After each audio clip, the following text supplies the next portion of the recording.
هلاقي غرفتين صغيرتين تشرفت هذه الحجرات بنزول قداسة البابا كيرلس السادس. وهنا البابا كيرلس السادس عندما كان راهبا كان اسمه القمص من المتوحد، فكان قاطنا في الطاحونة. الطاحونة في منطقة مصر القديمة، هذه الطاحونة آنذاك كان لم يوجد ليها أسقف، مش اللي موجودة حاليا في أسقف. آنذاك لما كان على قيد الحياة بالجسد ما كانش ليها أسقف، ما كانش فيه سقف. الطاحونة تتكون من دورين، 2 floors، في دورين موجودة في صحراء مصر القديمة.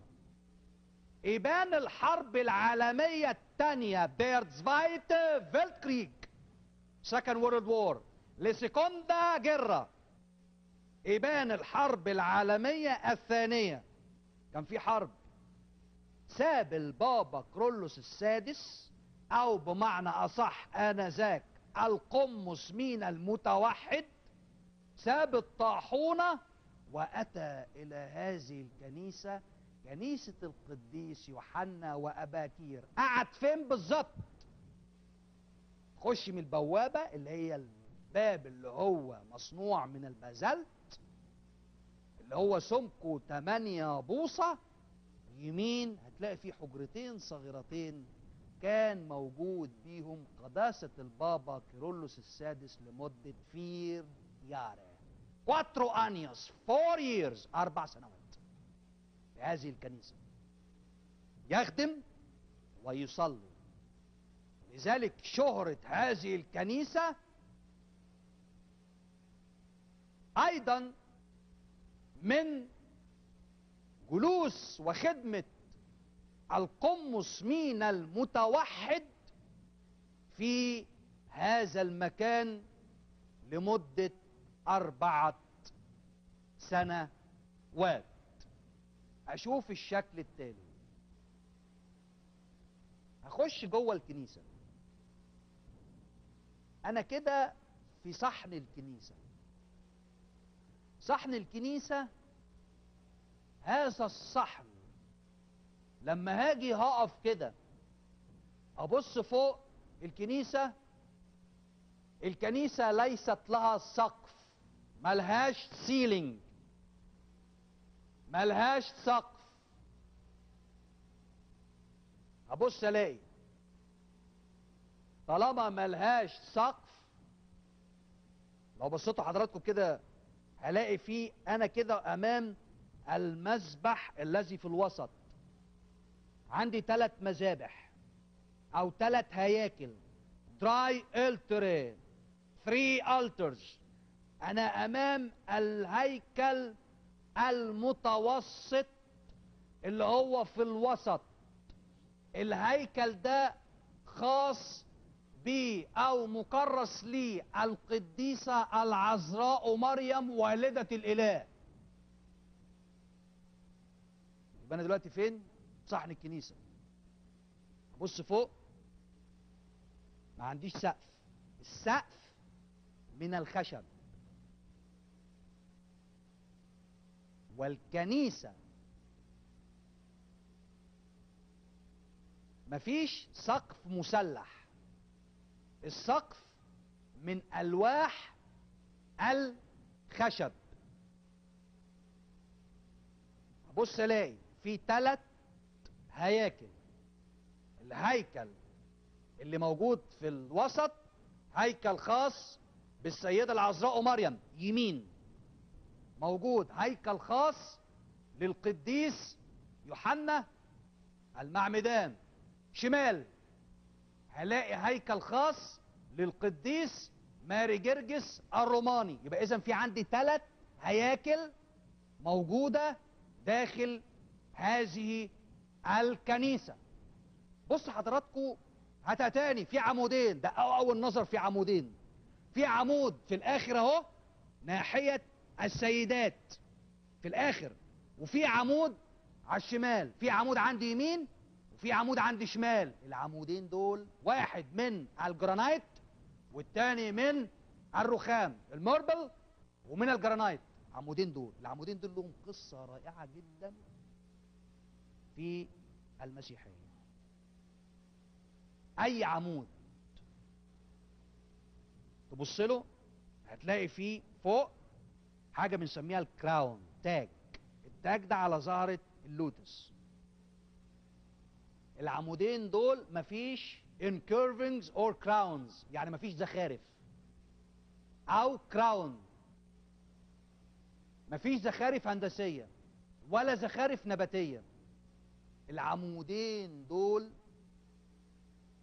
حصلت معجزة قوية جدا سنة 1990. نرجع مع بعض إلى سنة 1990 وحدوث هذه المعجزة داخل كنيسة القديسان أباكير ويوحنا. اللي حدث، ظهرت القديسة العذراء مريم داخل الكنيسة في المساء، وأيضا صورتها موجودة على العمود اللي على اليمين وهي تحمل الطفل يسوع. وأيضا صورة أخرى العذراء مريم مع القديس البابا كيرلس السادس. الصورة الثالثة وهي وجه الرب يسوع اللي هو بالضبط نفس الوجه اللي اتطبع على كفن تورنتو، وانا لما اتكلم عليها بالتفصيل الكفن السيد المسيح. لكن الصورة بتاعت الوجه هي اللي موجودة على الكفن. الصورة دي مطبوعة على العمود. يبقى إذن عندي 3 صور.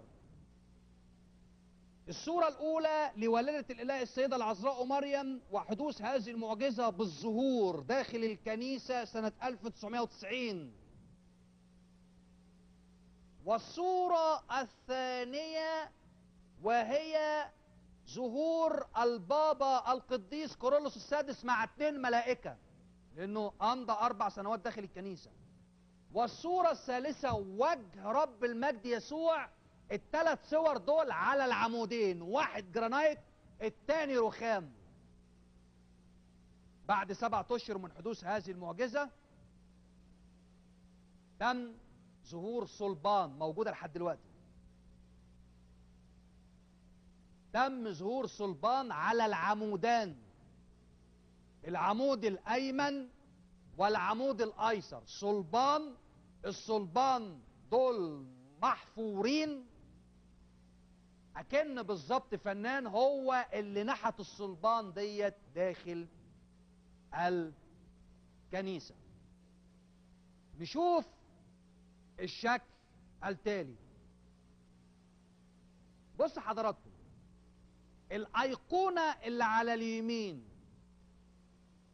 هي أيقونة خاصة بالقديس يوحنا وأباكير. في دمز اللي هي القباب. معروف في فن المعمار في الكنيسة القبطية الأرثوذكسية أن لها قباب دمز ويعلوها الصليب. هلاقي جسد القديسان في الشكل اللي متلاصق بجانب الشكل اللي موجود في الأوسط، هو أيضا جسد للقديسان. الصورة دي مأخوذة من الكنيسة البازيليكية بالفاتيكان، أو معنى أدق الكنيسة الكاثوليكية بالفاتيكان خدت الصور ديت من كنيسة الشهيدان أباكير ويوحنا ووضعتهم داخل الكنيسة البازيليكية في روما. لما تيجي تخش الكنيسة ديت هتلاقي محطوط الصور ديت أو الأيقونات الخاصة بالفنان أناستاسيوس الرومي. بنقول عليها في اللغة الألمانية أناستاسيوس روميشا أو دير روميشا أناستاسيوس. هذا الفنان العبقري اللي رسم هذه اللوحات. هاتها تاني الشكل ده عشان في أيقونة رائعة. بص حضراتكم على شمالي أنا آخر أيقونة، ادي الصورة يمين، في جزء في المتوسط اهو، الجزء اللي هو الميدل قصاد انا، في شمال اخر الشكل اللي قصاد انا على الشمال، دي ايقونة رائعة رسمها هذا الفنان الرائع في القرن ال19. هذه الايقونة تمثل ابراهيم هذا القديس عندما كان في طاعة مع الله وفي علاقة وطيدة مع الله، فقدم ابنه إسحاق كمحرقة وتقدمة إلى الله. فإذا بي الله يرسل ملاكا، وهذا الملاكا معه خروف، هذا الخروف مربوط بشجرة عشان يثبت أن إبراهيم نتيجة طاعته لله وتقدمة ابنه إسحاق كمحرقة إلى الله، فإذا بالله يرسل إليه خروف، وهذا الخروف في علاقة وطيدة مربوط في شجرة. هذا الفنان العبقري أناستاسيوس الرومي رسم هذه الأيقونة الرائعة. الكنيسة البازيليكية في روما الكاثوليكية لما تخش في المدخل الرئيسي لهذه الكنيسة، لأن طبعا الستايل الكنيسة الكاثوليكية اللي موجود في روما ستايل جمالوني يعني بازيليكي في المعمار، فخدوا هذه الشكل، هذه اللوحة الرائعة وحطوها فين؟ حطوها في الكنيسة الكاثوليكية بروما.